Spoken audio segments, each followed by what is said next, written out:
Fifth standard environmental studies, lesson 7 water. 5ನೇ ತರಗತಿ ಪರಿಸರ ಅಧ್ಯಯನ ನೀರು ಅನ್ನ ನೋಡೋಣ. ನೀರನ್ನ ನೋಡೋಣ ಅಂದ್ರೆ ನೀರಿನ ಬಗ್ಗೆ ತಿಳಿದುಕೊಳ್ಳೋಣ. ಹಾಗೆ ವಿವಿಧ ಶಾಲೆಗಳ ಪ್ರವೇಶ ಪರೀಕ್ಷೆಯಲ್ಲಿ ಈ ಹಿಂದಿನ ವರ್ಷಗಳಲ್ಲಿ ಕೇಳಲಾದಂತಹ ಪ್ರಶ್ನೆಗಳನ್ನ ನೋಡೋಣ. ಪ್ರಶ್ನೆಗಳು ಈ ರೀತಿ ಇರ್ತಾವು ನೋಡ್ರಿ.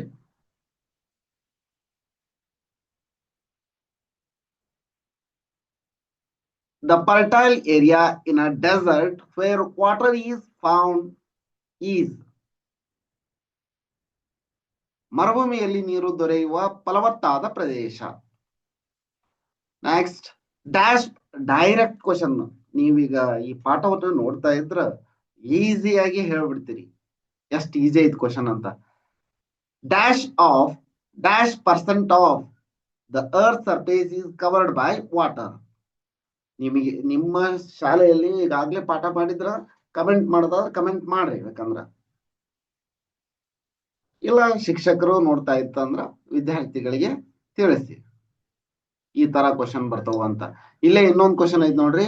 Which of the following is not a reason for water pollution. ಕೆಳಗಿನವುಗಳಲ್ಲಿ ಯಾವುದು ಜಲಮಾಲಿನ್ಯಕ್ಕೆ ಕಾರಣವಲ್ಲ. ಭೂಮಿಯ ಮೇಲ್ಭಾಗದ ಶೇಕಡ ಡ್ಯಾಶ್ ಭಾಗ ನೀರಿನಿಂದ ಆವರಿಸಿದೆ. ನೋಡ್ರಿ 2ರಿಂದ 3 ಕ್ವಶನ್ಸ್ ಕೇಳಾರ. ನೋಡೋಣ ಈ ವಾಟರ್ ಅನ್ನ ನೋಡ್ತಾ ಎಲ್ಲೆಲ್ಲೇ ಯಾವ್ಯಾವ ಸಂದರ್ಭದಲ್ಲಿ ಯಾವ್ಯಾವ ಕ್ವಶನ್ ಬರ್ತಾವ ಡಿಸ್ಕಷನ್ ಮಾಡ್ತೀನಂತ. The ratio of hydrogen and oxygen in water is. ಜಲಜನಕ ಮತ್ತು ಆಮ್ಲಜನಕದ ನೀರಿನಲ್ಲಿ ಹೈಡ್ರೋಜನ್ ಮತ್ತು ಆಕ್ಸಿಜನ್ಗಳ ಅನುಪಾತ. ಇಲ್ಲೇ ಜಲಜನಕ ಮತ್ತು ಆಮ್ಲಜನಕ ಆಗ್ಬೇಕದು. ಅವರು ಇಂಗ್ಲಿಷ್ನಾಗ ಕೊಟ್ಟರ ಪದಾನ ಓಕೆ. ನೀರಿನಲ್ಲಿ ಹೈಡ್ರೋಜನ್ ಮತ್ತು ಆಕ್ಸಿಜನ್ಗಳ ಅನುಪಾತ ಎಷ್ಟಿರುತ್ತದೆ ನೋಡೋಣ. ಎಷ್ಟು ಚೆನ್ನಾಗಿ ಕ್ವಶನ್ ಕೇಳಾರ ನೋಡ್ರಿ. ಈಸಿ ಡೈರೆಕ್ಟ್ ಕ್ವಶನ್ ಅದಾವ ನೋಡೋಣ. Let us start. ಈ ಚಾಪ್ಟರ್ ಅನ್ನ ಸ್ಟಾರ್ಟ್ ಮಾಡುವ ಪೂರ್ವದಲ್ಲಿ ನೀವಿನ್ನೂ ಈ ಚಾನಲ್ ಅನ್ನ ಸಬ್ಸ್ಕ್ರೈಬ್ ಮಾಡ್ಕೊಂಡಿಲ್ಲ ಅಂದ್ರೆ ಸಬ್ಸ್ಕ್ರೈಬ್ ಮಾಡ್ಕೊಳ್ಳಿ. ಇದೇ ರೀತಿ ನಾವು ಅಪ್ಲೋಡ್ ಮಾಡುವ ಎಲ್ಲ ವಿಡಿಯೋಗಳ ನೋಟಿಫಿಕೇಶನ್ ಪಡೆಯಲು ಬೆಲ್ ಐಕಾನ್ ಅನ್ನು ಒತ್ತಿ. Water is essential for the life of a plants and animals. ನೀರು ಎಲ್ಲ ಪ್ರಾಣಿಗಳಿಗೆ ಮತ್ತು ಸಸ್ಯಗಳಿಗೆ ಜೀವಿಸಲು ಅವಶ್ಯಕವಾಗಿ ಬೇಕಾಗಿದೆ. Crops cannot grow without water. ಬೆಳೆಗಳು ನೀರು ಇಲ್ಲ ಅಂದ್ರೆ ಬೆಳೆಯುವುದಿಲ್ಲ. Water is the basic need for all. ನೀರು ಎಲ್ಲವುಗಳ ಮೂಲಭೂತ ಆಗಿದೆ. There are many uses of water. ನೀರಿನ ಬಹಳಷ್ಟು ಉಪಯೋಗಗಳಿವೆ. So water is very important resource. It is called, ಇದು ಇಂಪಾರ್ಟೆಂಟ್ ನೋಡ್ರಿ, it is called life liquid. ಜೀವ ಜಲ ಅಂತ ಹೇಳ್ತಾರೆ ಅದಕ್ಕೆ. It is called life liquid. 21% of earth surface is covered by water. ನೋಡ್ರಿ ಡೈರೆಕ್ಟ್ ಕ್ವಶನ್ ಎಷ್ಟು ಈಸಿ ಕ್ವಶನ್ ಕೇಳಾರ ನೋಡ್ರಿ. ಇಲ್ಲೇ ಐತಿ. Dash percent of earth surface is covered by water. 71%. ನೋಡ್ರಿ ಎಷ್ಟು ಚೆನ್ನಾಗೈತಿ. ಕನ್ನಡದಾಗ ಇದೆ. ಭೂಮಿಯ ಮೇಲ್ಭಾಗದ ಶೇಕಡ ಡ್ಯಾಶ್ ಭಾಗ ನೀರಿನಿಂದ ಆವರಿಸಿದೆ. 71 ಭಾಗ. ಏನಾರ ಡಿಫಿಕಲ್ಟಿ ಇದೆಯಾ? ಪ್ರವೇಶ ಪರೀಕ್ಷೆಯಲ್ಲಿ, ಹಿಂದಿನ ಪ್ರವೇಶ ಪರೀಕ್ಷೆಯಲ್ಲಿ ಕೇಳಲಾದಂತಹ ಪ್ರಶ್ನೆಗಳಿವು. ತುಂಬಾ ಈಸಿ ಇದೆ ಅಲ್ವಾ? ನೋಡೋಣ. Recall the distribution of water on the earth that you have learned in your previous class. ಈ ಹಿಂದಿನ ತರಗತಿಯಲ್ಲಿ ಅಂದ್ರ ಹಿಂದಿನ ಕ್ಲಾಸ್ ಅಂದ್ರೆ 2 ಅರ್ಥ ಬರ್ತಾವ. ನೀವು ಈಗ 5ನೇ ಕ್ಲಾಸ್ ವಿದ್ಯಾರ್ಥಿಗಳಿದ್ರ 4ನೇ ಕ್ಲಾಸ್ ನಲ್ಲಿ ಓದಿರುವಂತಹ ಸಿಲೆಬಸ್ ನಲ್ಲಿ. ಹಿಂದಿನ ತರಗತಿ ಅಂತಂದ್ರ ಇವತ್ ಕ್ಲಾಸ್ ಮಾಡ್ತಾ ಇದ್ರಂದ್ರ ನಿನ್ನೆ ತರಗತಿ ಅಂತಾನು ಹಂಗ ಅರ್ಥ ಮಾಡ್ಕೊಳಕ್ ಹೋಗ್ಬಿಟ್ರೆ ಹಿಂದಿನ ತರಗತಿ ಅಂದ್ರೆ ಇದೇ ರೀತಿ. Answer the following questions. ಇಲ್ಲೇ ಸ್ವಲ್ಪ ಕಾನ್ಸೆಪ್ಟ್ ಅಂದ್ರ ಎಷ್ಟು ಈಸಿ ಅದ ನೋಡ್ರಿ. ಡೈರೆಕ್ಟ್ ಕ್ವಶನ್ ಕೇಳ್ಬಿಟ್ರ ನೀಟಾಗಿ ಕಾನ್ಸೆಪ್ಟ್ ಅರ್ಥ ಮಾಡ್ಕೊಳ್ರಿ. Fair Can you find more water on earth? Most of water is in the oceans. ಬಹಳಷ್ಟು ನೀರು ಸಮುದ್ರದಲ್ಲಿ ಐತಿ. What is the consumable quantity of fresh water? Only a teeny fraction of Earth's water is fresh and readily consumable. Roughly 0.3 to 1% of all fresh water, which is about 0.01%, 100th of 1% of all water on earth. Next, what are the sources of fresh water? ಸಿಹಿ ನೀರು ಯಾವ ಆಕಾರಗಳಲ್ಲಿ ದೊರೆಯುತ್ತದೆ? ಯಾವ್ಯಾವ ಅಂದ್ರೆ ice caps, glacier, permanent snow, river and stream, lakes and reservoirs ನಲ್ಲಿ ಸಿಹಿ ನೀರು ದೊರೆಯುತ್ತದೆ. Right here the sources of water that you know. Sources of water ಯಾವುದು? ಓಷನ್, ಸಮುದ್ರ, river, lake, farms, wetlands, glacier and ice cap, glacier or ice caps, dams and reservoir, canals, tanks, rain water harvesting system, ಇಲ್ಲಿನ ನೀರು ಇರುತ್ತಾ, desalination plants and treated waste water, ಕಲುಷಿತ ನೀರಿನ ಶುದ್ಧೀಕರಣ, ಅಲ್ಲಿನ ನಾವು ನೀರನ್ನು ಪಡಿತೀವಿ. Rain is the main source of water. ನೋಡ್ರಿ, ನೀರಿನ ಮುಖ್ಯ ಆಕರ ಅಂದ್ರ ಮಳೆ. Let us know other sources. ನೀರಿನ ಇತರ ಆಕಾರಗಳನ್ನ ನೋಡೋಣ. ಓಕೆ, ಈಗ ಒಂದು ಹೇಳೈತಿ, ಇಲ್ಲಿ ನೋಡ್ರಿ. ಓಸಿಯನ್, ಇತರ ಆಕಾರಗಳಲ್ಲಿ ಮೊದಲನೇದಾಗಿ ocean. Ocean are the biggest source of water on earth. ಭೂಮಿಯ ಮೇಲೆ ಸಾಗರಗಳು ನೀರಿನ ಅತಿ ದೊಡ್ಡ ಆಕಾರಗಳಾಗಿವೆ. ನೋಡ್ರಿ, ಸಾಗರ ಇದು. Wow, look at this globe. Blue color indicates the portion of earth covered by water. ನೋಡ್ರಿ, ಇಲ್ಲೆಲ್ಲ ಬ್ಲೂ ಕಲರ್ ಐತಲ್ಲ, ಅದು ನೀರಿನಿಂದ ಆವೃತ ಆಗೈತಿ ಅನ್ನೋದನ್ನ ತೋರ್ಸತ್ತ. ನೆಕ್ಸ್ಟ್, ನೀರಿನ ಆಕಾರ ರಿವರ್ಸ್, ನದಿಗಳು. Rain is the source of river water also. ಮಳೆಯು ನದಿ ನೀರು ಬರಲು ಮಳೆಯ ಆಧಾರ. Melted snow from mountains reach the river during summer. ಹಿಮ ಪರ್ವತಗಳು ಕರಗಿ ನದಿಗಳಿಗೆ ನೀರು ಬರುತ್ತಾ. The rivers overflow. All the river flow in their definite route and finally reach the ocean. ಎಲ್ಲಾ ನದಿಗಳು ಒಂದು ನಿರ್ದಿಷ್ಟ ಮಾರ್ಗದಲ್ಲಿ ಚಲಿಸುತ್ತವೆ ಮತ್ತ ಕೊನೆಗೆ ಅವು ಸಾಗರವನ್ನ ಸೇರುತ್ತವೆ. ಇವು ನದಿಗಳು. ಚೆನ್ನಾಗೈತಲ್ವಾ? Name some important rivers of Karnataka. Kaveri, Krishna, North Pennar, South Pennar, Falar, Godavari, Tungabhadra, Malaprabha, Ghataprabha, Bhima, Netravati, ಇನ್ನು ಅನೇಕ ನದಿಗಳದವು. ಒಂದಿಷ್ಟನ್ನ ಇಲ್ಲಿ ಕೊಟ್ಟೈತಿ.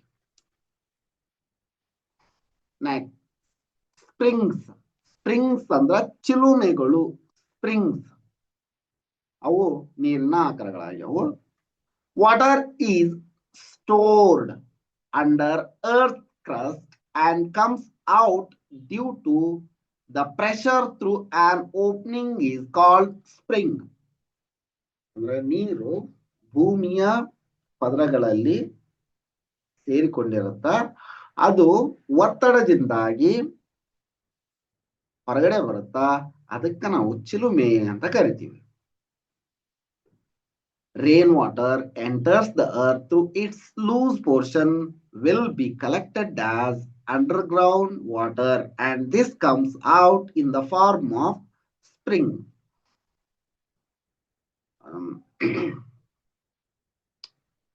ಇದ್ರೊಳಗ ಸೇರ್ಕೊಂಡಿರತ್ತಮ್ಮ. ನೀರಿನಲ್ಲಿರೋ ಮಳೆ ಬಂದಾಗ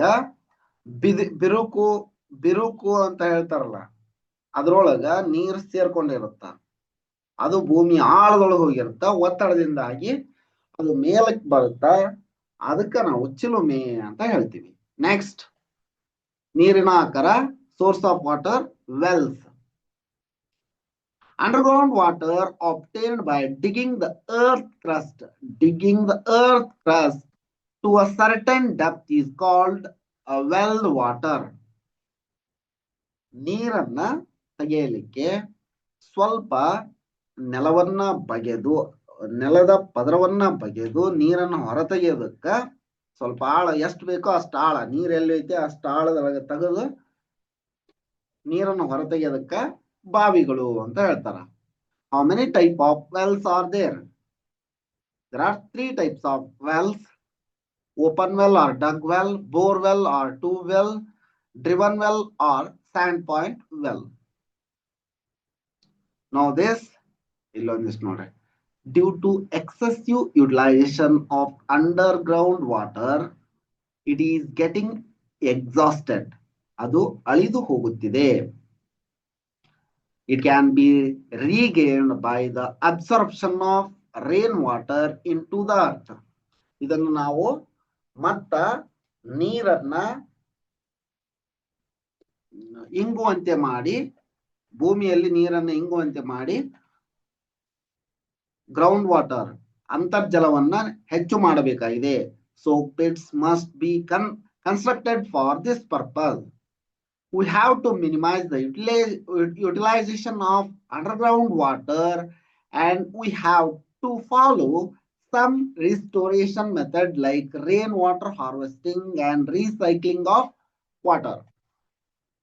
ಅಂತರ್ಜಲವನ್ನ ಹೆಚ್ಚು ಮಾಡಲಿಕ್ಕೆ ಒಂದಿಷ್ಟು ಕ್ರಮಗಳು ಏನು ಅಂದ್ರ, ನೀರಿನ ಪುನರ್ಬಳಕೆ ಮತ್ತು ನೀರನ್ನ ರೇನ್ ವಾಟರ್ ಹಾರ್ವೆಸ್ಟಿಂಗ್, ನೀರಿನ ಸಂರಕ್ಷಣೆ, ಮಳೆ ನೀರನ್ನ ಸಂಗ್ರಹಣೆ ಅಂತ ಹೇಳ್ತಾರೆ, rain water harvesting.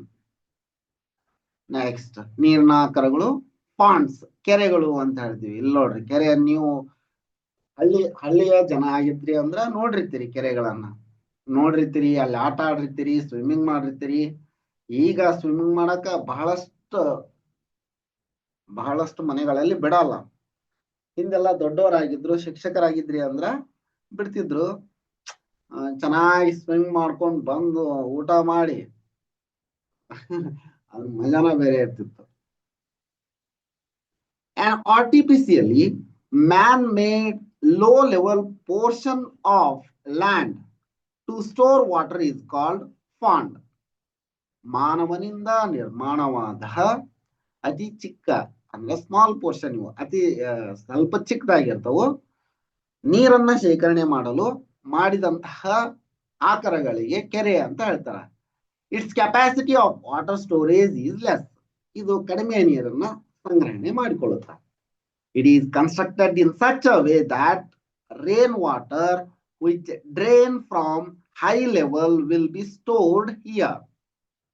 Rainwater reaches pond by running through rivulets or small stream also. ಅಂದ್ರೆ ಜರಿಗಳಿಂದ ಈ ಕೆರೆಗಳಿಗೆ ನೀರು ಬರುತ್ತ. ಇನ್ನು ನೆಕ್ಸ್ಟ್, ರಿಸರ್ವಾಯರ್ಸ್, ಜಲಾಶಯಗಳು. Dams are constructed across the river to store water throughout the year and supply water to places where there is scarcity, and also for multi-purpose project. These are capable of storing water in a large scale and they are called reservoirs. ಏನಂದ್ರ ನದಿ ಹೆಚ್ಚು ನೀರು ಹೋಗುತ್ತಾ ಇರ್ತಲ್ಲ, ಆ ಸ್ಥಳಗಳಲ್ಲಿ ಜಲಾಶಯಗಳನ್ನ ನಿರ್ಮಾಣ ಮಾಡಿ, ರಿಸರ್ವಾಯರ್ಸ್ ಅನ್ನ ನಿರ್ಮಾಣ ಮಾಡಿ, ನೀರನ್ನ ಕೊಚ್ಚಿ ಹೋಗದಂತೆ ತಡೆಗಟ್ಟೋದು. ಆ ನೀರನ್ನ ಕುಡಿಯಲಿಕ್ಕೆ, ವಿದ್ಯುತ್ ಉತ್ಪಾದನೆಗೆ, ಇನ್ನು ಮುಂತಾದ ನೀರಿನ ಅವಶ್ಯಕತೆ ಇರುವಂತಹ ಕೆಲಸಗಳಿಗೆ ಬಳಸಲಾಗುತ್ತೆ. Write the name of water reservoir in Karnataka.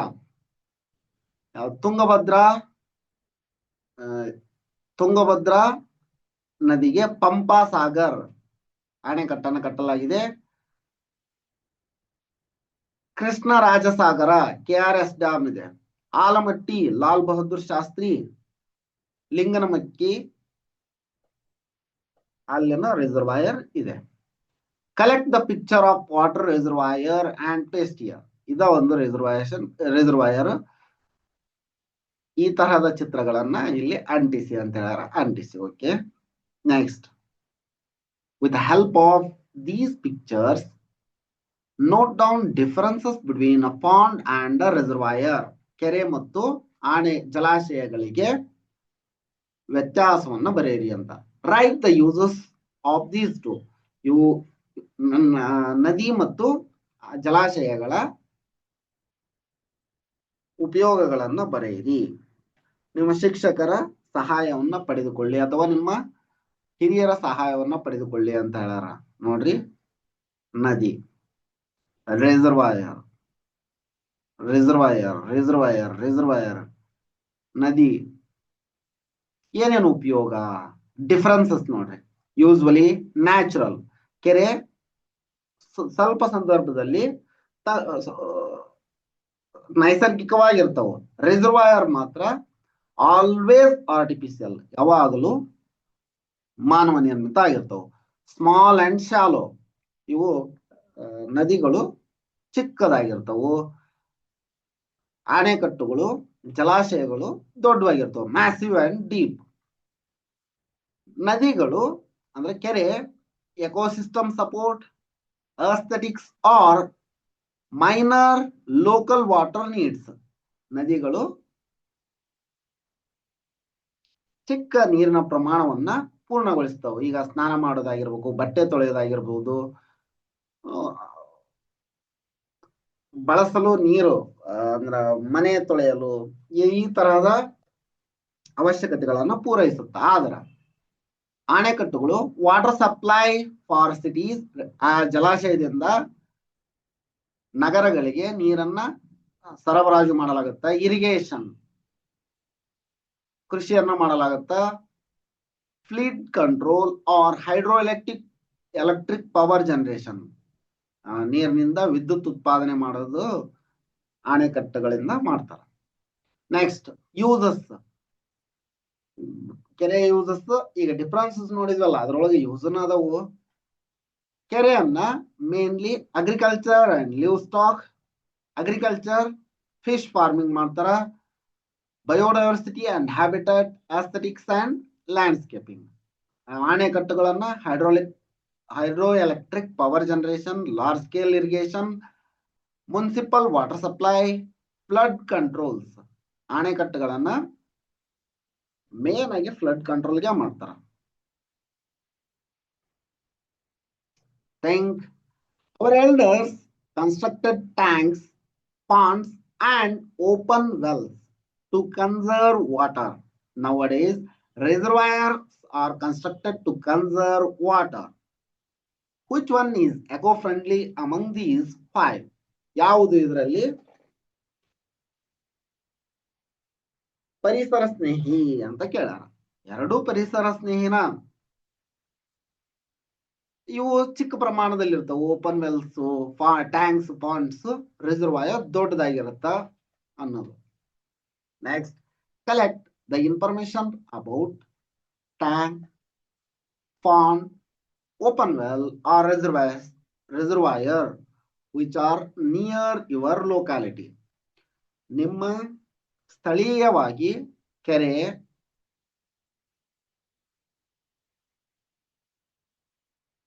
ಕಲ್ಯಾಣಿ ಅಥವಾ ಅಣೆಕಟ್ಟುಗಳು, ಜಲಾಶಯಗಳ ಬಗ್ಗೆ ಮಾಹಿತಿಯನ್ನ ಪಡೆದುಕೊಳ್ಳಿ ಅಂತ ಹೇಳಾರ. In what kind of place it is constructed. ನಿಮ್ಮ ಸ್ಥಳೀಯವಾಗಿ ಇತ್ತು ಅಂದ್ರ ಎಲ್ಲಿ ಕಟ್ಟಾರ ಅನ್ನೋದನ್ನ ಬರೀರಿ. ಈಗ ನಾನು ಆನ್ಸರ್ ಹೇಳ್ಬೋದು ಇದಕ್ಕ, ಆದ್ರ ನಿಮ್ಮ ಸ್ಥಳೀಯವಾಗಿರೋದು ನಿಮ್ಗೆ ಗೊತ್ತಾಗಿರಲ್ಲ. ಹಂಗಾಗಿ ಇದಕ್ಕೆ ಸ್ವಲ್ಪ ನೀವ ಟ್ರೈ ಮಾಡ್ರಿ. How is water collected. ಅಲ್ಲಿ ನೀರು ಹೇಗೆ ಸಂಗ್ರಹ ಆಗುತ್ತ. ರೇನ್ ದಿಂದ ಸಂಗ್ರಹ ಆಗುತ್ತ. ರೇನ್, ಮಳೆ ಒಂದು ಆಕಾರ, ಬೇರೆ ಆಕಾರಗಳು ಇತ್ತಂದ್ರ ಬರೀರಿ. What are its uses. ಇದರ ಉಪಯೋಗ ಏನು. ಇರಿಗೇಷನ್ಗೆ ಉಪಯೋಗ ಆಗ್ತಾ ಇರುತ್ತ. ಎಲೆಕ್ಟ್ರಿಸಿಟಿ ಜನರೇಷನ್ಗೆ ಆಗ್ತಿರುತ್ತ. Irrigation, hydroelectric power generation, hydroelectricity generation.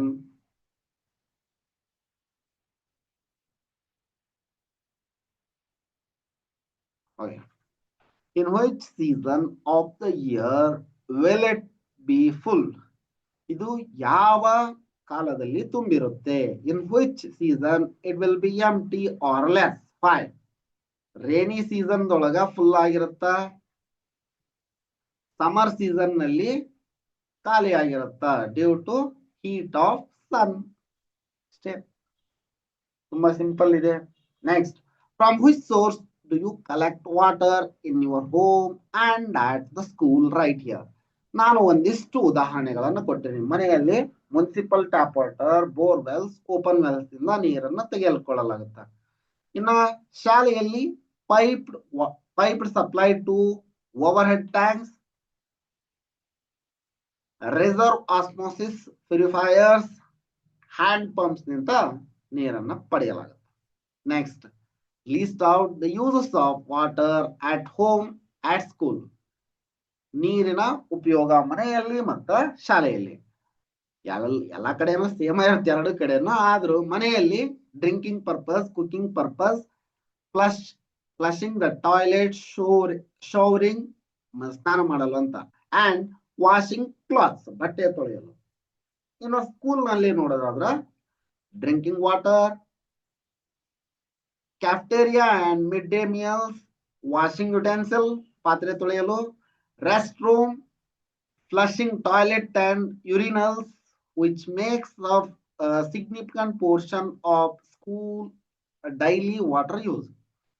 Washing hands, ಕೈ ತೊಳೆಯಲು ಬೇಕಾಗುತ್ತೆ.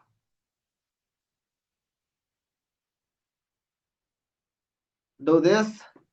ಇಲ್ಲೇ ಒಂದಿಷ್ಟು ಡೂ ದಿಸ್ ಆಕ್ಟಿವಿಟಿ ಕೊಟ್ರ ಮಾಡಿ, ಚೆನ್ನಾಗೈತೆ. Next, pure water is colourless. ಶುದ್ಧ ನೀರು ಬಣ್ಣರಹಿತವಾಗಿದೆ. ಆರ್ಡರ್ಲೆಸ್, ಅದಕ್ಕೆ ವಾಸನೆ ಇಲ್ಲ. ಟೇಸ್ಟ್ಲೆಸ್, ರುಚಿ ಇಲ್ಲ. ನೋಡಿ, ಶುದ್ಧ ನೀರಿಗೆ ಬಣ್ಣವಿಲ್ಲ, ವಾಸನೆ ಇಲ್ಲ, ರುಚಿ ಇಲ್ಲ. Salts and minerals dissolved in water are the responsible for it's taste. ಅದರಲ್ಲಿ ಕರಗಿರುವ ಲವಣ ಮತ್ತು ಖನಿಜಗಳು ಅದರ ಸಿಹಿಗೆ ಕಾರಣವಾಗಿವೆ. Do these activity with the help of teacher or parents, then mark right or wrong to the related statement. Correct the wrong statement and right. ತಪ್ಪಾದ ಹೇಳಿಕೆಯನ್ನ ಸರಿ ಮಾಡಿ ಬರೆಯಿರಿ ಅಂತ ಹೇಳಾರ. ಇಲ್ಲಿ ಆಕ್ಟಿವಿಟಿ ಕೊಟ್ರ ಸ್ಟೇಟ್ಮೆಂಟ್.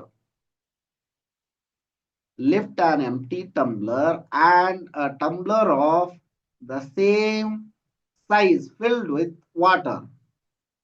ಒಂದು ಖಾಲಿ ಲೋಟ ಮತ್ತು ಅದೇ ಅಳತೆಯ ನೀರು ತುಂಬಿದ ಲೋಟವನ್ನ ಕೈಯಿಂದ ಎತ್ತು.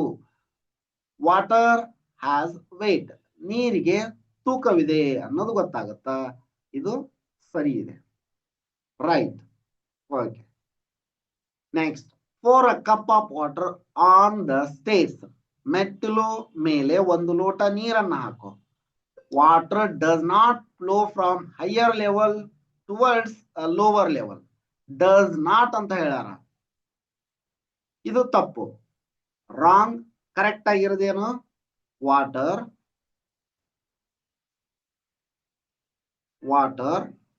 Flow from higher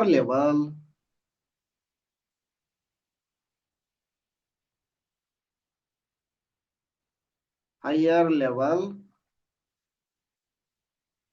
towards lower levels. Towards lower level. Next, keep a small vessel filled with water on a oven and boil it well. ನೀರಿನ ಒಂದು ಚಿಕ್ಕ ಪಾತ್ರೆಯನ್ನ ಒಲೆಯ ಮೇಲಿಟ್ಟು ಚೆನ್ನಾಗಿ ಕುದಿಸು. Water evaporates when it boils. ನೀರನ್ನ ಕಾಯಿಸಿದಾಗ ಅದು ಆವಿ ಆಗುತ್ತದೆ. ಸರಿ ಇದೆ, ಆವಿ ಆಗುತ್ತೆ. Next, put some specific quantity of water in a glass tumbler, a glass bottle, a glass vessel. ಒಂದು ಅಳತೆಯ ನೀರನ್ನ ಗಾಜಿನ ಲೋಟಕ್ಕೆ, ಗಾಜಿನ ಬಾಟಲಿಗೆ, ಗಾಜಿನ ಡಬ್ಬಕ್ಕೆ ಹಾಕು ಅಂತ ಹೇಳ್ಯಾರ. Water does not take the same shape of the container. ನೋಡ್ರಿ, ನೀರು ತಾನಿರುವ ಪಾತ್ರೆ ಆಕಾರವನ್ನ ಪಡೆಯುವುದಿಲ್ಲ. ತಪ್ಪು. This is wrong. ಬಿಕಾಸ್ ಇಲ್ಲಿ ನೋಡ್ರಿ, ಡಸ್ ನಾಟ್ ಐತಲ್ಲ, ಅದು ತಪ್ಪು. Water take the shape of that container. Water ಸರಿಯಾಗಿದ್ದು water take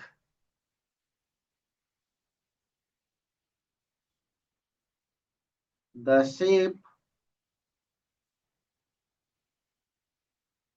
off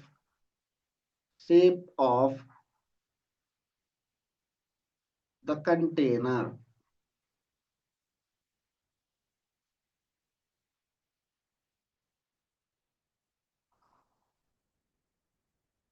You have learned some physical characteristic of water.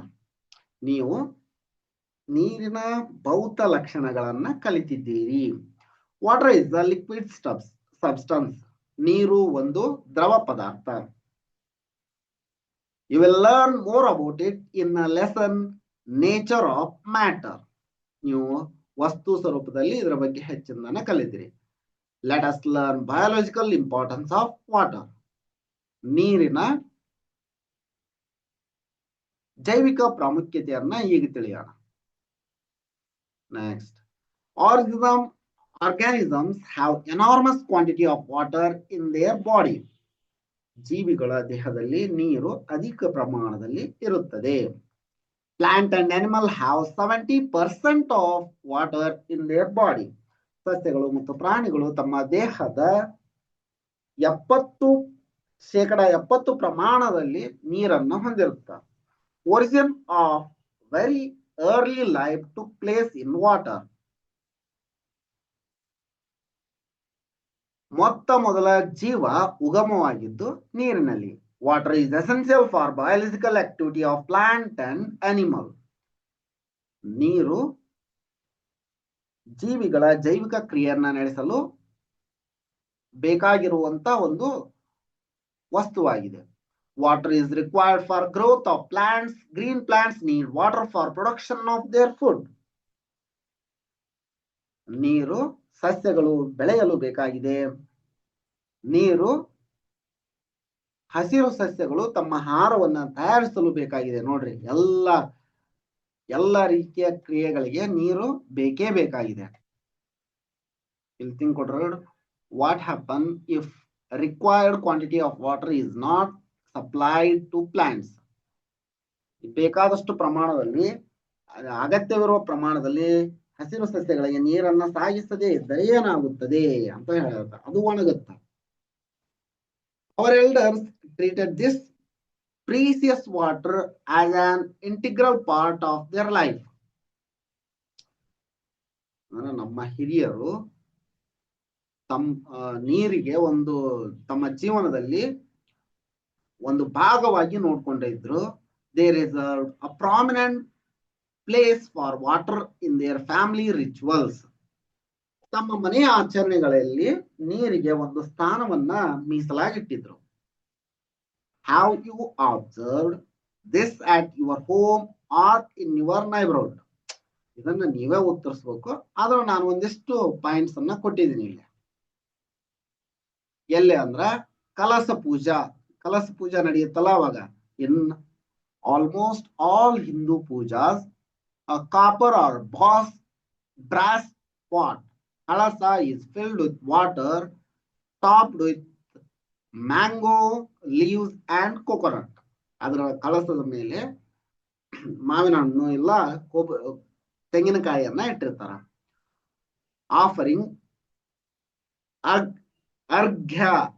ಅರ್ಘ್ಯ ಕೊಡೋದು ಅಂತ ಹೇಳ್ತಿರ್ತಾರಲ್ಲ ಅವಾಗ. pouring water from a copper vessel as an offering to the sun god. ಸೂರ್ಯ ದೇವನಿಗೆ ಅಗ್ರ್ಯವನ್ನು ಕೊಡೋದು.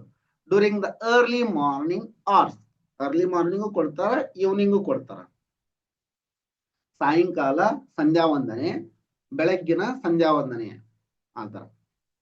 ತೀರ್ಥ, after a puja, the holy water used to bath the deity, abhishekam, is distributed to devotee as a sacred blessing.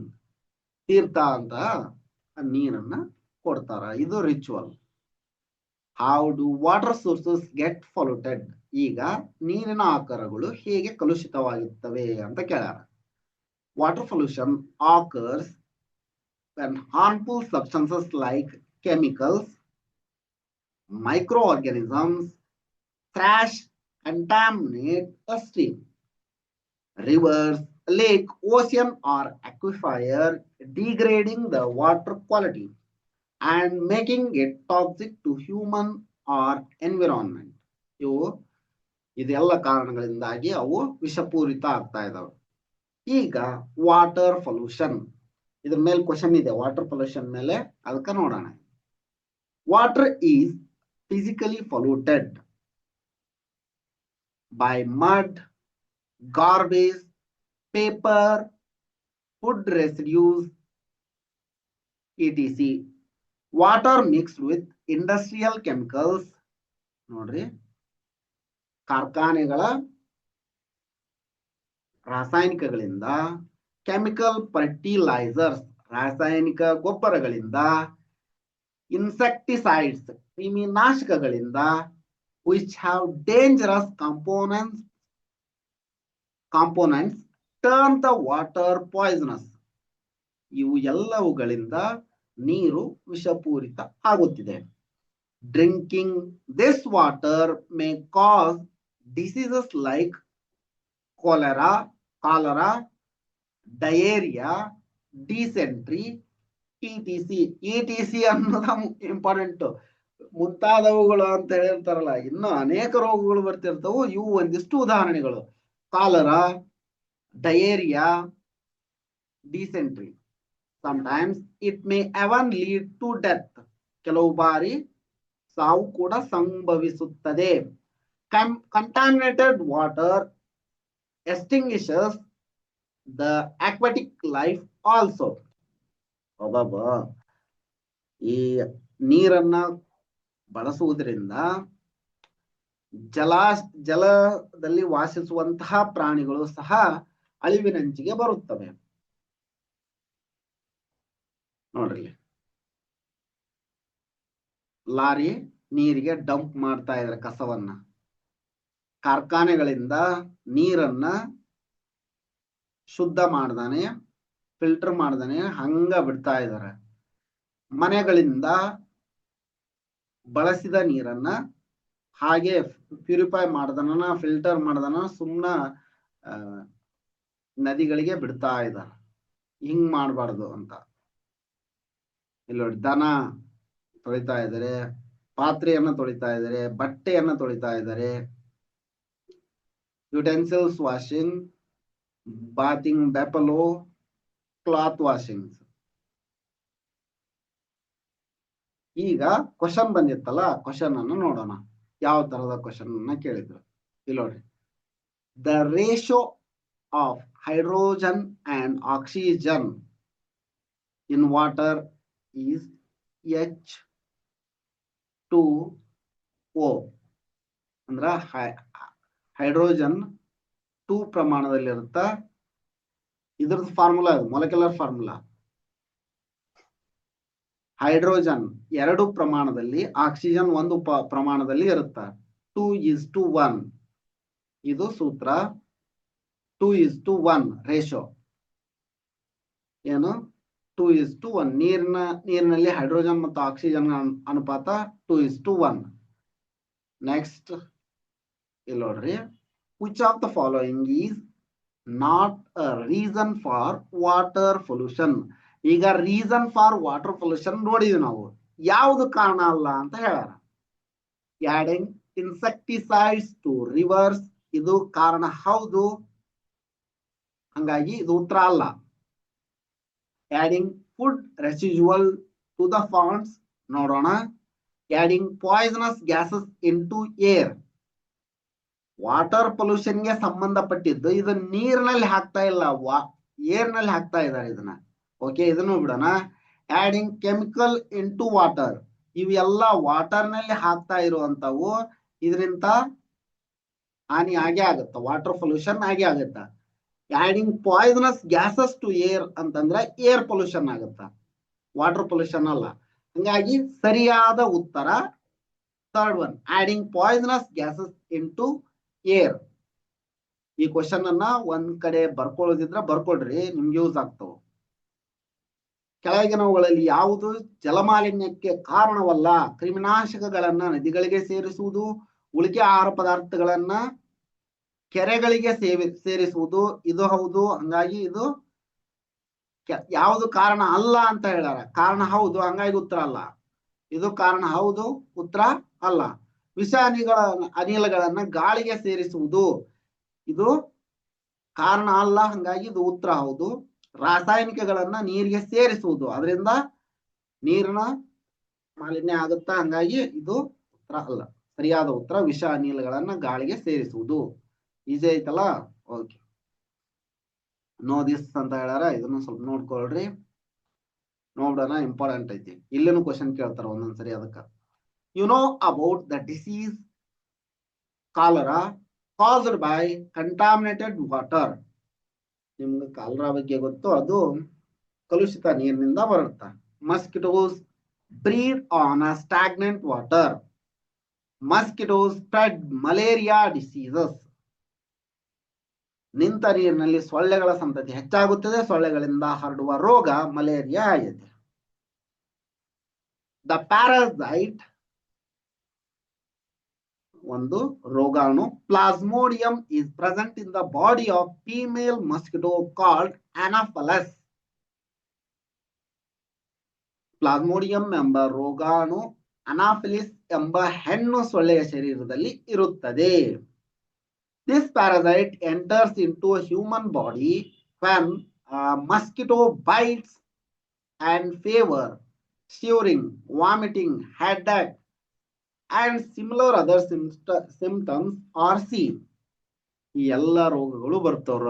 ಜ್ವರ, ವಾಂತಿ, ಬೇದಿ, ತಲೆನೋವು, ಇನ್ನೂ ಅನೇಕ ರೋಗಾಣುಗಳು ಕಂಡು ಬರ್ತವೆ. Symptoms, ಲಕ್ಷಣಗಳು ಕಂಡು ಬರುತ್ತವೆ. This is called malaria. If proper treatment is not given, it may cause death. ಅದಕ್ಕೆ ಸೂಕ್ತ ಚಿಕಿತ್ಸೆಯನ್ನು ನೀಡದಿದ್ದರೆ ಸಾವು ಕೂಡ ಸಂಭವಿಸಬಹುದು.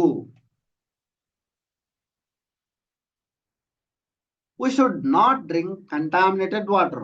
ನಾವು ಅಶುದ್ಧ ನೀರನ್ನ ಕುಡಿಯಬಾರದು, ಕಲುಷಿತ ನೀರನ್ನ ಸೇವಿಸಬಾರದು. Health can maintain properly by drinking potable water.